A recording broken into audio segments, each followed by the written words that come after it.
Il y a un truc qui est écrit, c'est pas pour ça qu'il faut jouer un mec dur.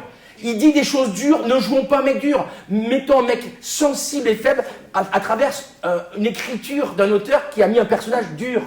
Et quand tu mélanges les deux, que tu fais ta sauce en tant que comédien et la direction de ton metteur en scène qui lui dit soit touché, soit aime-la, tu souffres alors que tel que c'est écrit, il la déteste. Mais si tu joues toute la pièce en faisant qu'il est amoureux d'elle, alors qu'il est écrit qu'il la déteste, tu crées ce choc exceptionnel entre un truc que tu dis et un truc que tu as à l'intérieur de toi que tu as décidé d'étouffer. Ça, c'est le théâtre.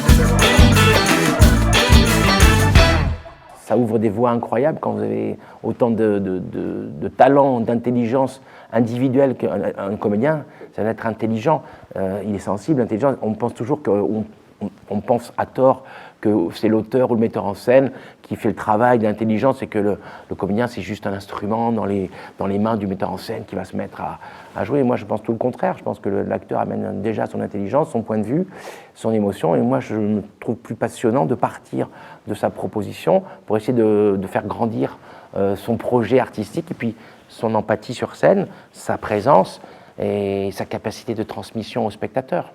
Est-ce ma faute? Non, t'as un trop petit F sur le faute. Est-ce ma faute? Je veux un grand F.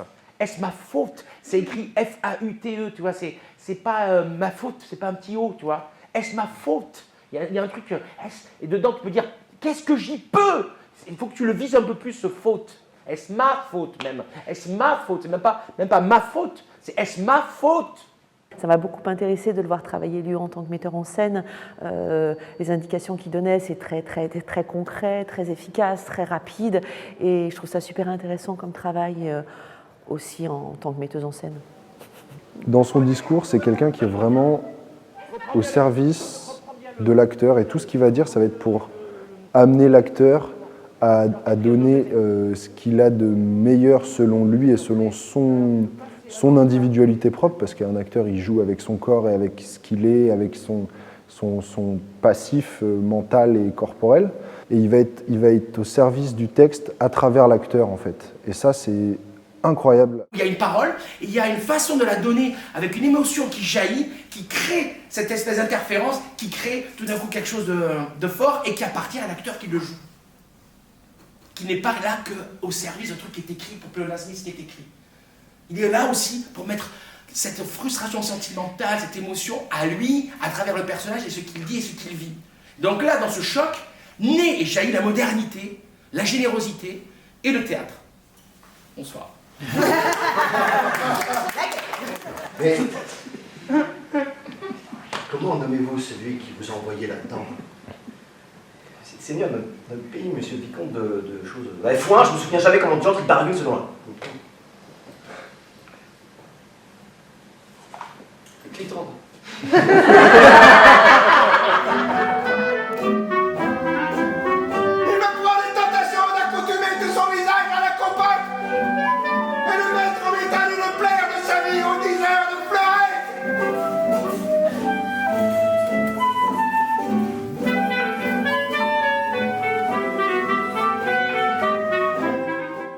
Aussi mettre la lumière sur Hervé, puisque c'est son binôme, et pareil, c'est une vraie rencontre, voilà, il est toujours là, c'est son assistant musical. Petit. Je ne pourrais me retenir. C'est un habillage qui raconte plein de choses, et tout de suite les scènes prennent un envol dès qu'il y a cette musique, ces chants, il nous fait faire aussi du chant, et donc hyper agréable de travailler avec ce binôme.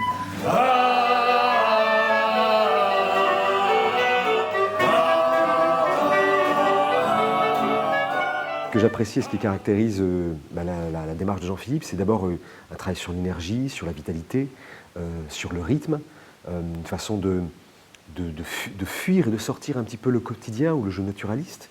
Donc voilà, c'est prendre des risques, Et il faut prendre le risque d'être plus grand, d'être plus large, et ça permet donc de gagner en expressivité ou en liberté. Comment? Parce qu'un homme s'avise de nous épouser, il faut d'abord que toute chose soit finie pour nous et que nous rompions tout commerce avec les vivants.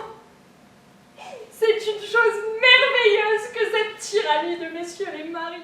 On travaille pas mal sur les émotions et d'être dans la sincérité du personnage, voilà, quoi qu'il ait fait, quels que soient ses torts, de ne pas juger son personnage, d'être à l'intérieur du personnage, d'être toujours sincère, et même si on va très très loin dans une proposition, mais d'être toujours dans la sincérité. Quand je vous dis viser le bon mot dans la phrase, c'est tellement important.